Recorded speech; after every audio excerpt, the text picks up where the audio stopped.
Hi students, and welcome to week 10 in your online lifespan growth and development class. I hope you guys had a great spring break, and I hope that your first week back after spring break was a smooth transition.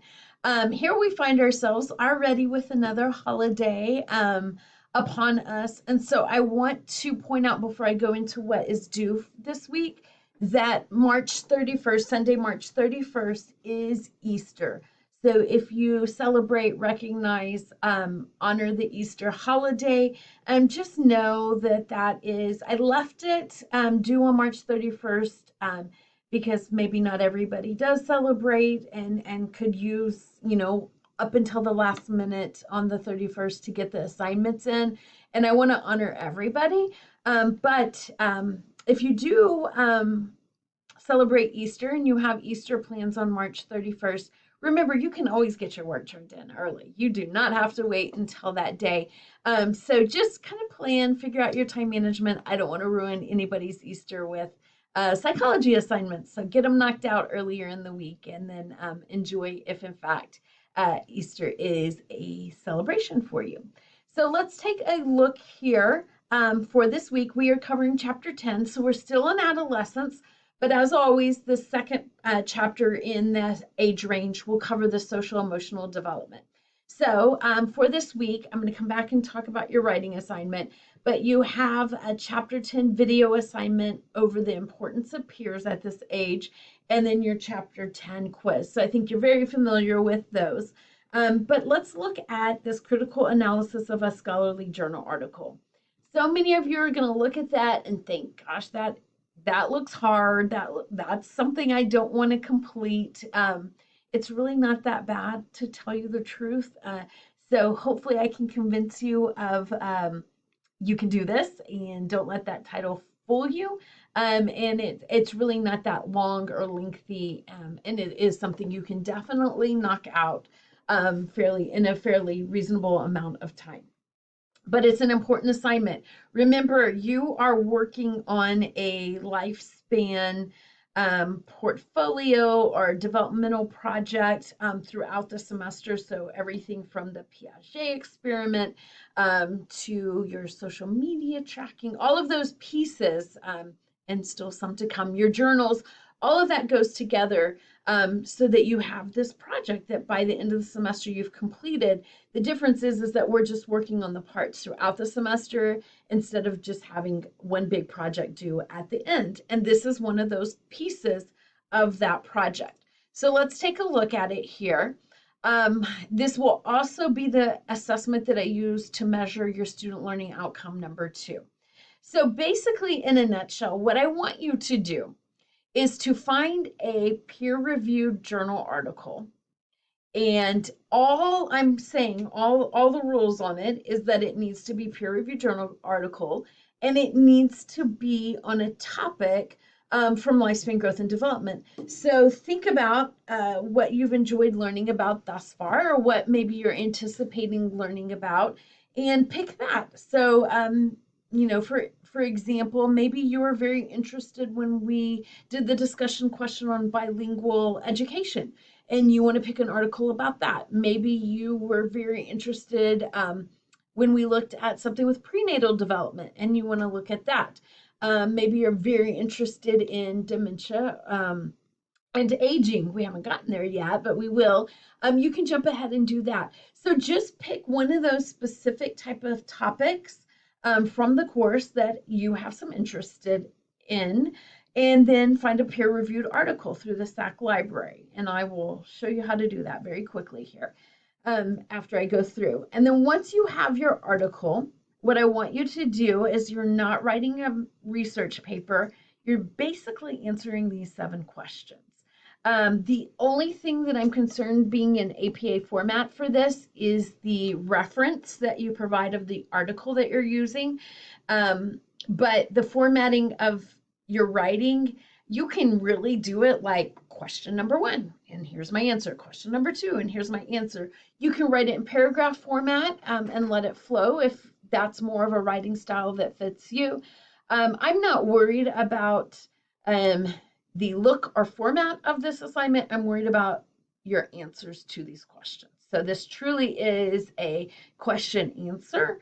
And I'm not asking you to rewrite the peer-reviewed article that you read or to provide your own research or anything like that. Okay, so one article and then answer these 7 questions about the article, and don't forget to reference it.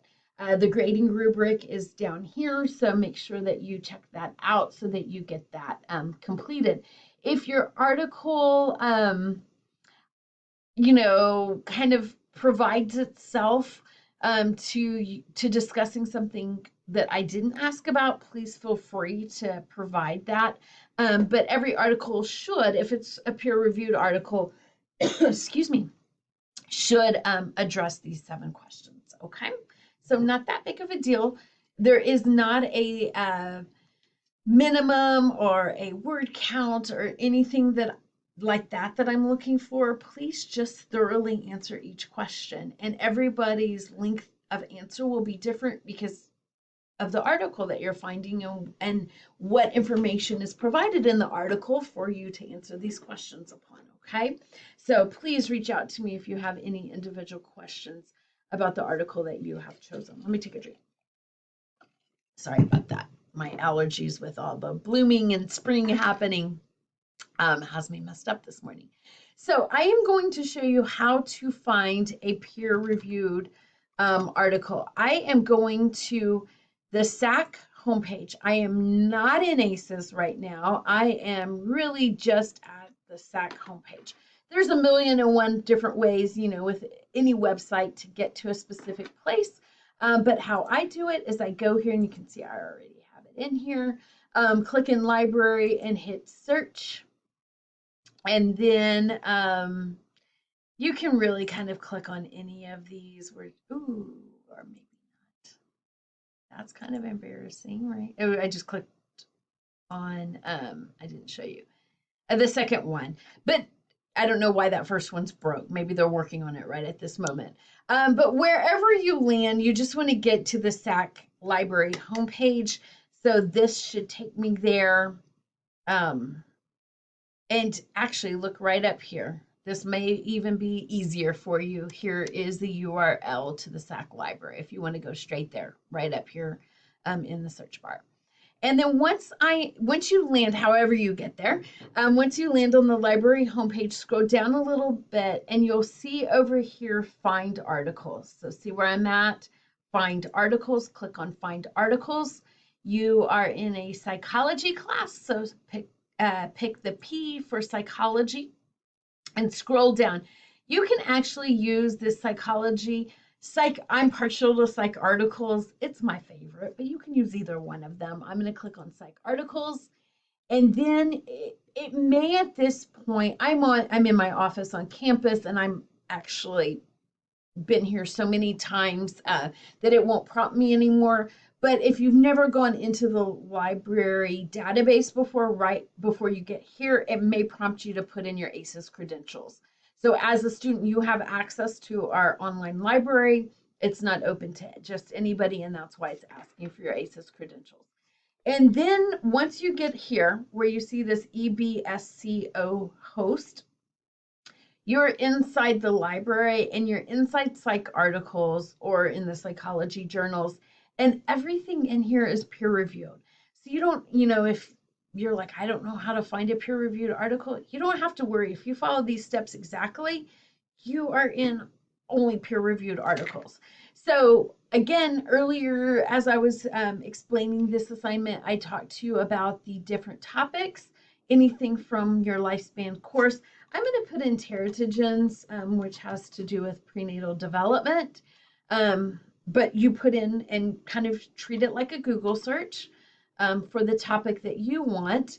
And here are the articles that I can choose from. So this is on prenatal exposure to alcohol, caffeine, tobacco, and aspirin. This is on alcohol in rat studies. This one is most of them are going to over fetal alcohol syndrome.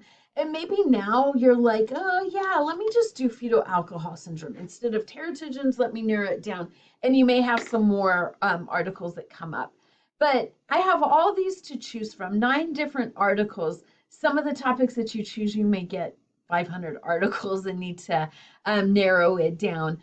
But, you know, as I look at these, remember when you click on them that you have the abstract that you'll see first. The abstract is like the summary of your article. So it's not the complete article, it's simply the summary. So that's a good way to see if that's an article that you want to use, okay? So I read the abstract, I'm like, oh, that's interesting. I want to choose this article. I think I can find it. You'll want to go over here. I usually do the PDF versus the HTML, but click on the PDF full text and then the entire article will come up. I've had students who will try to answer the questions just based upon the abstract, and they're like, it's not in here, my answers, because they've not opened the complete article. So make sure you open the complete article. And then read your article, find the answers to those questions. And then I'm going to show you a very easy way to get the proper APA referencing for the article that you've chosen. So I just went back, so I'm at that, you know, where I've searched and found the article. I'm going to click Cite, and we use APA, so I'm going to go down to APA. 7th edition, and then look right here. It's done for you. That is the proper way to reference this article. So it's done for you. Just make sure you grab that and then go in, and then after you've answered the questions, you can provide the reference for your article. So I hope this helps. You have a Connect assignment, you have this article, and then you have your quiz, and those are your assignments for the week. Don't not do this critical analysis. It is an important grade. It's weighted heavily because it's part of your portfolio for the semester, and it's also an assessment for a learning outcome. So make sure you get this done. If you're still confused after watching this video, reach out to me. I'm so happy to meet with you individually. You can come in, we can do it through Zoom, we can do it through email, but let me help you if you've never done an assignment like this, okay? Have a great week, everybody, and enjoy Easter if you celebrate Easter, and I will see you next week. Take care, everybody.